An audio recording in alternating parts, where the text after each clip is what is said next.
ఏ ముహూర్తాన BCCI Shreyas అయ్యర్ను central contract నుంచి తప్పించిందో తెలియదు కానీ అప్పుడు కొన్నాళ్ళు అయ్యర్ బాధపడినా చేసిన తన ఫేట్ మాత్రం పూర్తిగా మారిపోయింది. ఇప్పుడు అయ్యర్ ఏం పట్టినా బంగారమే. అఫ్కోర్స్ అందులో అతని కష్టమే చాలా ఉంది.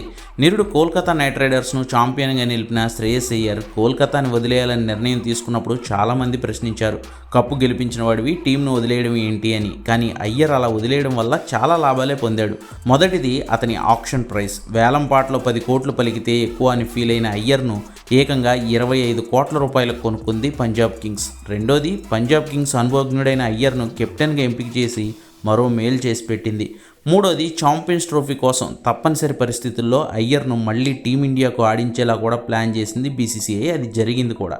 ఇప్పుడు నాలుగోది రేపో ఎల్లుండో బీసీసీఐ ప్రకటించనున్న సెంట్రల్ కాంట్రాక్ట్స్లో ఏ గ్రేడ్ను అయ్యర్ దక్కించుకుంటాడు అనేది ఇన్సైడ్ నుంచి వస్తున్న టాక్. ఈ జోష్ను ఐపీఎల్లో కూడా చూపిస్తున్న శ్రేయస్ అయ్యర్ ఆడిన 2 మ్యాచ్ల్లోనూ పంజాబ్ను విజయ తీరాలకు చేర్చాడు. మొదటి మ్యాచ్ను గుజరాత్పై, రెండో మ్యాచ్ను నిన్న రాత్రి లక్నోపై నిలిపించింది అయ్యరే. ఇది కెప్టెన్గా అయ్యర్ సక్సెస్. కానీ ఆటగాడిగా కూడా బీభత్సమైన ఫామ్లో ఉన్నాడు శ్రేయస్ అయ్యర్.